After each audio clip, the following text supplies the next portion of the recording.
Welcome back student स्वागत करुच्ची Bharti classes को मु आपण मानकर सागर सर नवम श्रेणी पिला मानकर भूगोल बहिर द्वितीय अध्याय जार नाम होची भारतर नदी यही विषय जो अभ्यास कार्यर प्रश्न उत्तर अच्छी आम भिडियो माध्यम आलोचना करवा।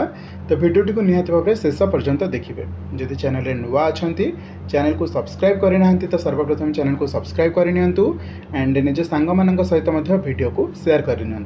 तो चलतु आम विलंब करवानी सीधा सड़क जो अभ्यास कार्यर प्रश्न अच्छे ताकू आलोचना करवा। प्रथम प्रश्न पचार चारोटी संभाव्य उत्तर मध्य ठीक टी को बाछिकी लेख।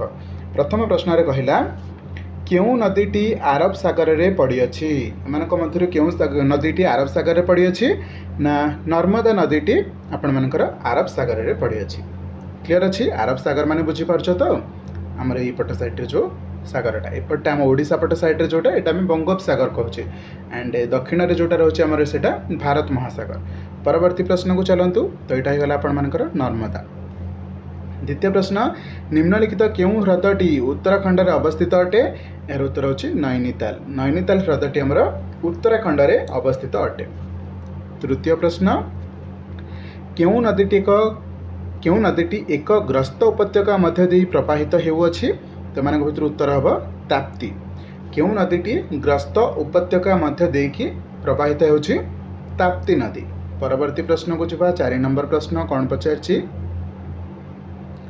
उपद्वीपीय नदी मानक मध्य केउंटीर दैर्घ्य सबुठारु अधिक अटे गोदावरी। कौन उपद्वीपीय नदी मानक मध्य गोदावरी नदीर दैर्घ्य सबुठारु अधिक अटे। परवर्ती प्रश्न सिंधु नदीर उत्पत्ति स्थल केउंटी अटे। सिंधु नदीर उत्पत्ति स्थल होची मानसरोवर। ओके नेक्स्ट क्वेश्चन क्यों नदीर अववाहिका अंचल भारत में सबुठारु बड़। गंगा नदीर अववाहिका अंचल भारत में सबुठारु बड़। तो ये थिला आपण मानकर एक नंबर सबतक प्रश्न उत्तर। एबे चलंतु 2 नंबर प्रश्न को जिबा। एठी कौन पचारची सबतक प्रश्न पढ़ी नउची तापर सीधा सड़क आम आंसर सेक्शन को जिबा। प्रथम प्रश्न पचारची निम्नलिखित प्रश्न गुड़िकर उत्तर संक्षेप लेख। जल विभाजिका कहले कौन बुझा जाए गोटे उदाहरण दियो। यही भाव में आपंकर 5टी प्रश्न देछि। तो आम प्रथम प्रश्न को प्रथमे भल भाव में बुझा। तो देखंतु पिला माने 2 नंबर प्रश्नर प्रथम प्रश्न जल विभाजिका कहले कौन बुझा जाए गोटे उदाहरण दियो।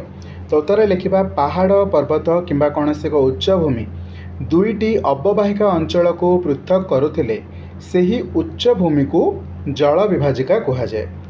पहाड़ पर्वत किंबा कौन से एक उच्च भूमि जोटा कि दुईटा अववाहिका अंचल को पृथक कर माने अलग कर तो से क्षेत्र में आम उच्च भूमिटा को जल विभाजिका कहवा माने जल को विभाजन करुच्ची बोली आम कहवा उच्च भूमिटा को। बुझीपार तो दुईटा जल भाग को गोटे उच्च भूमि जिते विभाज्य कर भाग करदेव अलग अलग करदेव से उच्च भूमिटा को आम कहवा जल विभाजिका।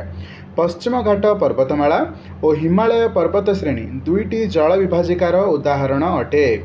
मन रहिबो पश्चिम घाट पर्वतमाला हिमालय पर्वत श्रेणी दुईटा जाक जल विभाजिकार उदाहरण अटे।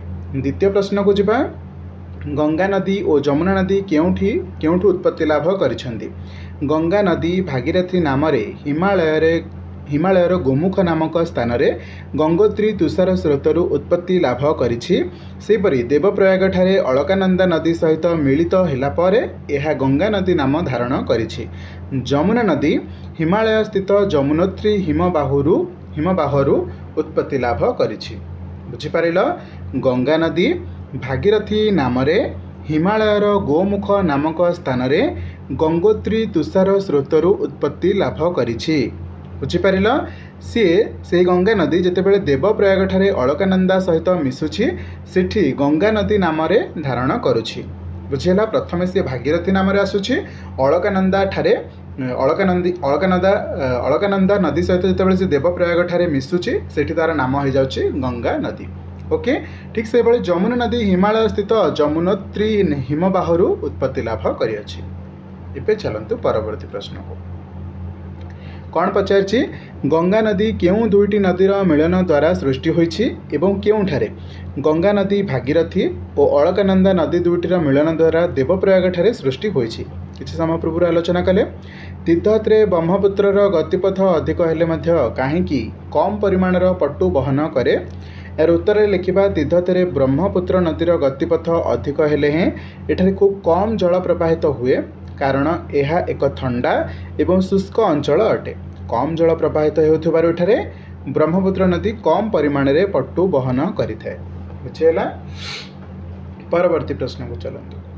क्यों दुईटी उपद्वीपीय नदी गंगा नदीर बामपटे यह सहित मिशिछन्ति? तो उत्तर में लिखिबा चंबल और सोन नामक दुईटी उपद्वीपीय नदी गंगा नदीर दक्षिण पटे यह सहित मिशिछन्ति। गंगा नदी ता बाट देखि आसुछि किंतु यार दक्षिण पटरे चंबल एवं सोन नामक दुईटी उपद्वीपीय नदी गंगा नदी सहित मिशिछन्ति। को पटे? दक्षिण पटे। तो ये थिला आपण मानकर 2 नंबर प्रश्न सबतक सठिक उत्तर। एबे आसंतु 3 नंबर प्रश्न को कौन पचारछि? ह्रद गुड़िकर अर्थनैतिक अवदान संपर्क में आलोचना कर। तो उत्तर में आम कौन लिखा ना ह्रद गुड़िक शुष्क ऋतु में केनाल माध्यम जलसेचन में साहाय्य करे, जल विद्युत शक्ति उत्पादन में साहाय्य करे, ह्रद गुड़िक निकटवर्ती अंचल जलवायु को समभावपन्न करे और जलीय परिसंस्था सृष्टि करे। ओके। ह्रद गुड़िक जल प्रवाह नियंत्रण करती, अधिक वृष्टिपात समय वृष्टिजल संग्रह कर बन्या हेबाकु दियंती नाही, प्राकृतिक सौंदर्य वृद्धि, पर्यटन विकास एवं चित्त विनोदन में ह्रद गुड़िक साहाय्य करे। ठीक से भाई भाव में 4 नंबर प्रश्न को जावा। कौन पचारछि?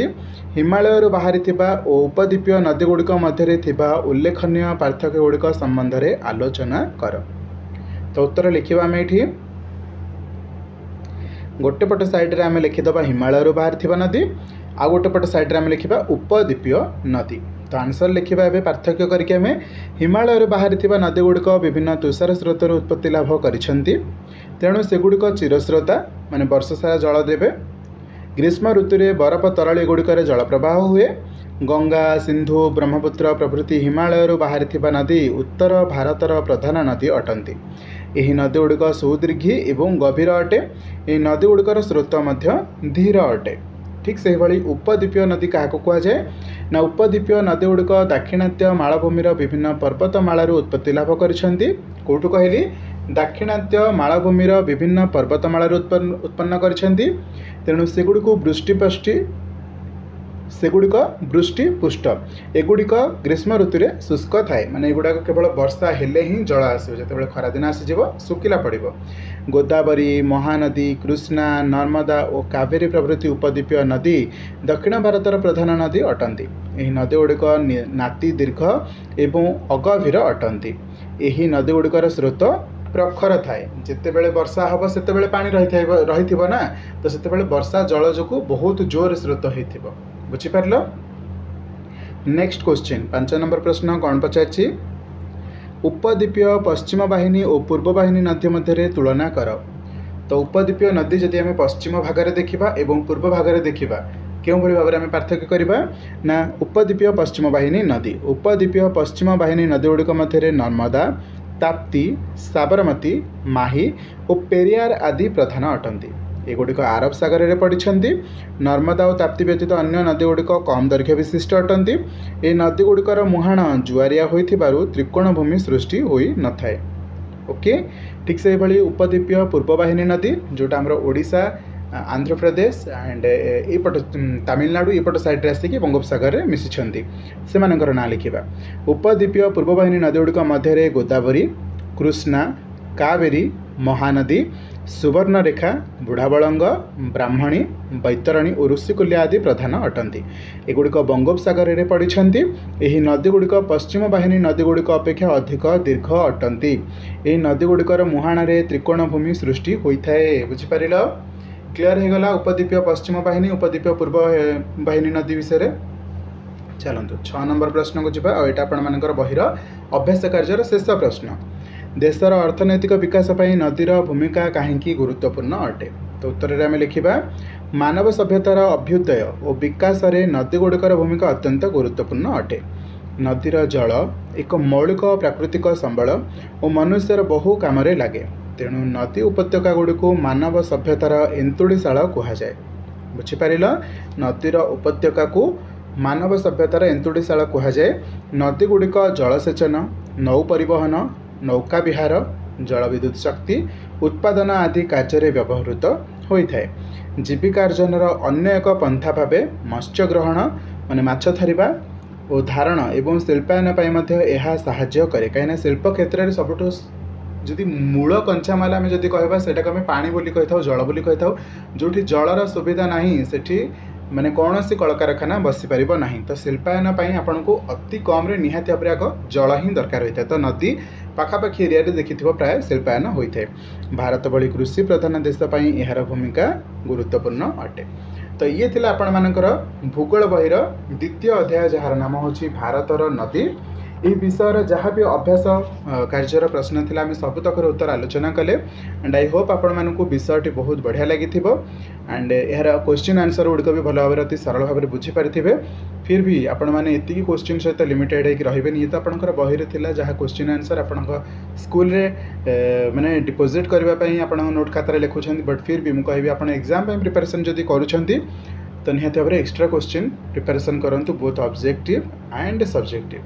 चलते आज वीडियो को ये वाइंड अप करुँची बट जा पूर्व आपण मैंने चैनल को सब्सक्राइब करेंगे निज सांगसाथी सहित वीडियो को शेयर करेंगे एंड लाइक करेंगे कमेंट करके जनइबे आपन को परवर्ती वीडियो रे क्यों विषय बुझेबार अच्छी क्यों विषय एक्सरसाइज करार अच्छी। चलते थैंक यू सो मच।